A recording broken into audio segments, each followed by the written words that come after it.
Hello guys, electrostatic के next part में हम स्टार्ट करते हैं properties of electric charge.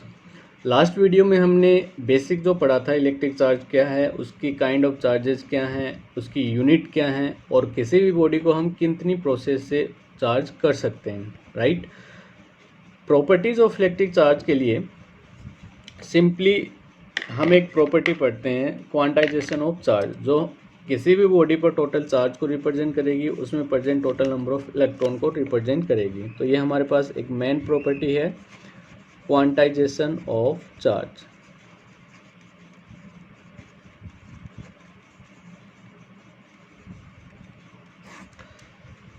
Simply पहले ये समझते हैं कि क्वांटाइजेशन का मतलब क्या होता है।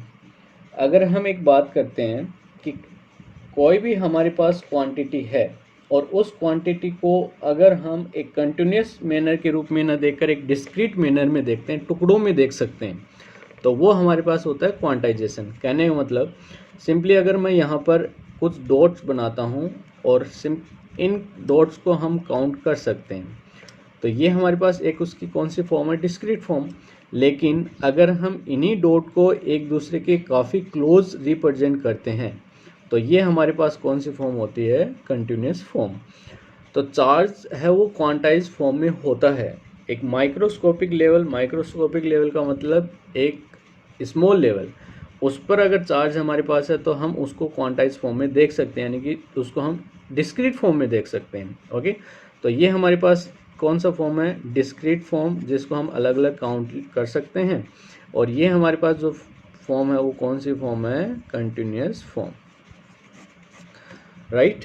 तो क्वांटाइजेशन है वो एक रिप्रेजेंट करता है कि डिस्क्रीट फॉर्म में। और सिंपल जैसे देखें, क्लास में जो स्टूडेंट है वो डिस्क्रीट फॉर्म में, या फिर ऐसे कहें कि हमारे पास एक बिल्डिंग है और उस बिल्डिंग में फ्लोर बने हुए हैं, तो ये हमारे पास ग्राउंड फ्लोर, ये फर्स्ट फ्लोर, ये सेकंड फ्लोर, ये थर्ड फ्लोर, लेकिन इन फ्लोर के बीच में अदर कोई फ्लोर नहीं है, तो इनको हम अलग अलग इजीली काउंट कर सकते हैं। तो ये हमारे पास कौन सी फॉर्म है, क्वांटाइज्ड फॉर्म। ओके, तो क्वांटाइजेशन ऑफ इलेक्ट्रिक चार्ज क्या रिप्रेजेंट कर रहा है, किसी भी बॉडी पर चार्ज जो क्रिएट होता है वो नंबर ऑफ इलेक्ट्रॉन के ट्रांसफ़र होने की वजह से क्रिएट होता है। तो इसका मतलब ये हुआ कि अगर एक बॉडी पर प्लस टू चार्ज है तो इसका मतलब उस बॉडी से कितने इलेक्ट्रॉन बाहर निकले, 2 इलेक्ट्रॉन बाहर निकले। अगर एक बॉडी पर -3 कूलम्ब चार्ज है तो इसका मतलब उस पर कितने इलेक्ट्रॉन ट्रांसफ़र हुए, 3 इलेक्ट्रॉन उस पर ट्रांसफ़र या उसने एक्सेप्ट किए। तो यानी कि किसी भी बॉडी पर जो चार्ज है वो डिपेंड करता है नंबर ऑफ इलेक्ट्रॉन के ट्रांसफ़र पर। अगर नंबर ऑफ इलेक्ट्रॉन बाहर निकल रहे हैं तो प्लस और अंदर जा रहे हैं तो माइनस। तो इसका मतलब बॉडी का जो चार्ज है वो डिपेंड करता है ट्रांसफ़र ऑफ इलेक्ट्रॉन। तो ट्रांसफ़र ऑफ इलेक्ट्रॉन है वो हमेशा एक इंटीजर फॉर्म में होते हैं।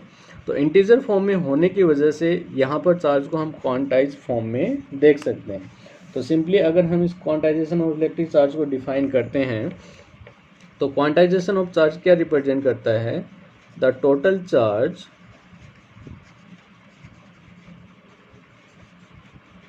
On a body is always integral multiple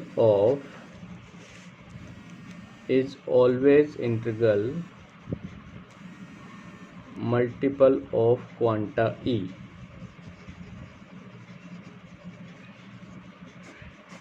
देखो ये जो स्टेटमेंट लिखा है इस स्टेटमेंट को समझे,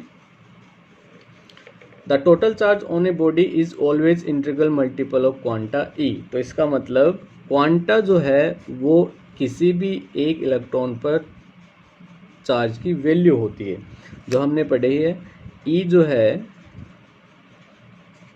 चार्ज ऑन एन इलेक्ट्रॉन, और ये जो इलेक्ट्रॉन पे चार्ज होता है वो कितना होता है, 1.6 10⁻⁻19 कूलम्ब, राइट। तो इसी को हम अगर लिखते हैं तो क्वांटाइजेशन ऑफ चार्ज को हम लिखते हैं Q = NE। तो हमारे पास जो Q है वो क्या है, Q is total charge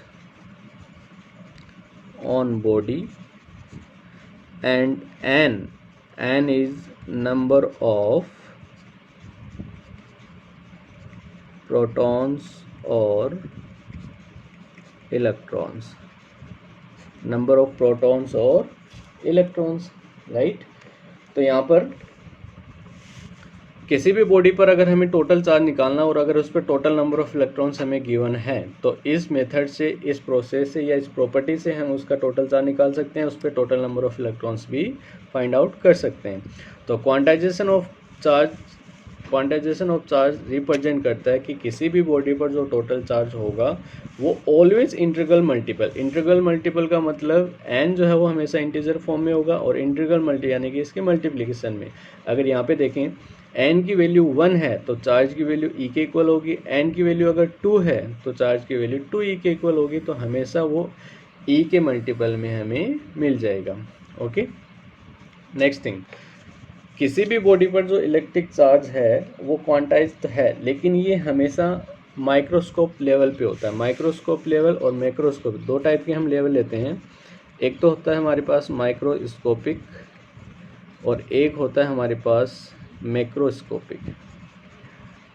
macroscopic वो होता है जब हमारे पास अमाउंट ऑफ चार्ज है वो बहुत ज़्यादा है, या फिर अगर उस पर नंबर ऑफ इलेक्ट्रॉन्स है वो बहुत ज़्यादा हैं, तो वो हमारे पास माइक्रोस्कोपिक लेवल होता है। अगर एक सिंपल एग्जांपल लें कि अगर हम कोई भी एक बल्ब लें और उस बल्ब में अप्रोक्सीमेट 3 × 10⁻18 इलेक्ट्रॉन पर सेकेंड ट्रांसफ़र हो रहे हैं, तो बल्ब में अगर इतने इलेक्ट्रॉन एक सेकंड में ट्रांसफ़र होंगे तो बल्ब जो है वो फ्लिक करता हुआ दिखाई नहीं देगा, यानी कि एक बार जल रहा है और एक बार बंद हो रहा है, ये हमें दिखाई नहीं दे रहा। तो ये हमारे पास क्या होता है, मैक्रोस्कोपिक लेवल।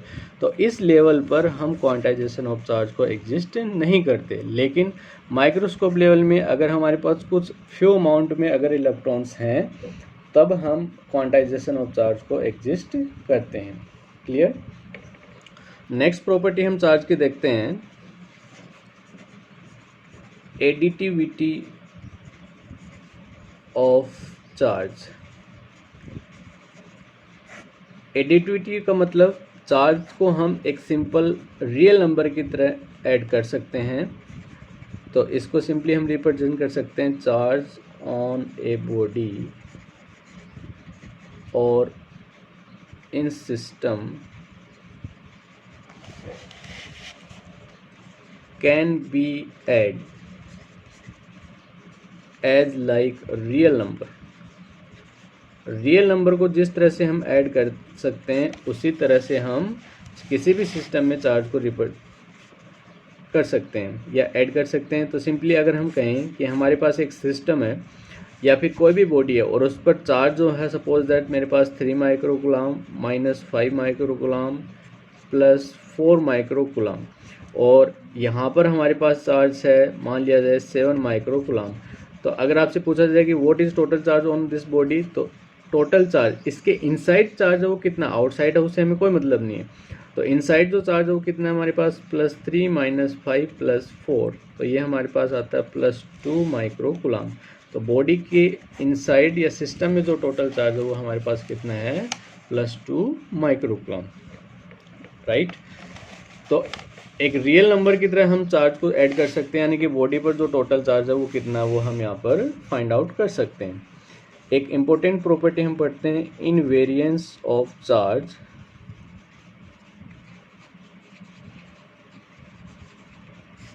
देखो, इनवेरिएंस ऑफ चार्ज क्या रिप्रेजेंट करता है, अगर हमारे पास कोई भी बॉडी है वो स्टेबल कंडीशन में है और स्टेबल कंडीशन में है और उसी के साथ अगर वो मूव कर रही है तो मूविंग कंडीशन में चार्ज पर क्या इफेक्ट पड़ेगा, तो यहाँ पर चार्ज पे कोई इफेक्ट नहीं पड़ेगा। अगर हम कहें कि Q जो है वो स्टेबल कंडीशन में है और Q अगर वो मूव कर रहा है या मूविंग कंडीशन में है, तो दोनों कंडीशन में बॉडी पे चार्ज की वैल्यू अनचेंज रहेगी, यानी कि चार्ज पर कोई भी इफेक्ट नहीं पड़ेगा। ओके, सेम ऐसे बॉडी का जो मास है वो भी अनइफेक्टेड होगा, ठीक है, मास पे भी कोई भी इफेक्ट नहीं पड़ेगा, यानी कि बॉडी अगर स्टेबल है या मूव कर रही है तो मास भी अनइफेक्टेड रहेगा। बट एक कंडीशन हम यहाँ पे देखें कि अगर ऑब्जेक्ट की जो वेलोसिटी है, ऑब्जेक्ट की जो स्पीड है, वो अगर लाइट की वेलोसिटी इन वैक्यूम में लाइट की वेलोसिटी इक्वल हो तो उस कंडीशन में बॉडी के मास जो है वो क्या हो सकता है, चेंज हो सकता है, बट चार्ज की जो वैल्यू है वो हमेशा अनइफेक्टेड होगी, चाहे बॉडी हमारे पास स्टेबल कंडीशन में है या फिर बॉडी हमारे पास मूविंग कंडीशन में। ओके, इसके बाद लास्ट प्रॉपर्टी हम देखें, कंजर्वेशन ऑफ इलेक्ट्रिक चार्ज। जिस तरह से हमने एनर्जी के लिए पढ़ा था, कंजर्वेशन ऑफ एनर्जी, कि किसी भी कंडीशन में एनर्जी जो है वो डिस्ट्रॉय नहीं हो सकती, नहीं वो क्रिएट हो सकती है, बट वन फॉर्म टू वो अनदर फॉर्म है वो क्रिएट चेंज होती है। तो जैसे हमने पढ़ा है कि इलेक्ट्रिक एनर्जी, मैकेनिकल एनर्जी में ये सब हमने पढ़ा है। ओके, तो सेम ऐसे ही चार्ज का कंजर्वेशन भी हम यहाँ पर पढ़ते हैं कि चार्ज को हम कंजर्व कर सकते हैं। तो कंजर्वेशन ऑफ चार्ज क्या कहता है, before reaction and after reaction charge is always constant, charge की वैल्यू हमेशा क्या होती है, कांस्टेंट होती है। तो एग्जांपल के लिए अगर हम देखते हैं कि हमारे पास एक ऑब्जेक्ट, एक रोड माने, और उस रोड पर अगर हमारे पास सपोज दैट Q की वैल्यू है +4 माइक्रो कूलम, और उसको हमने हेयर से रब किया या फिर एक क्लॉथ से रब किया, एक सिल्क क्लॉथ लें और उस सिल्क क्लॉथ से अगर हम उसको रब करते हैं तो, और इस पर टोटल जो चार्ज है वो हमारे पास है +2 माइक्रो कूलम। तो रिएक्शन के बाद अगर हम देखते हैं तो इन पर टोटल, यहाँ पे टोटल चार्ज है वो कितना है हमारे पास, टोटल 6 माइक्रो कूलम। अगर दोनों को हम रब करवाते हैं और रब करवाने के बाद चार्ज वो इक्वल अमाउंट में ट्रांसफ़र होगा, और ट्रांसफ़र होने पर यहाँ पर हमारे पास चार्ज बचेगा 3 माइक्रो कूलम और यहाँ पर बचेगा 3 माइक्रो कूलम। तो यहाँ भी देखें तो टोटल चार्ज है वो कितना है, 3 + 3 हमारे पास टोटल चार्ज हो गया वो 6 माइक्रो कूलम हो गया।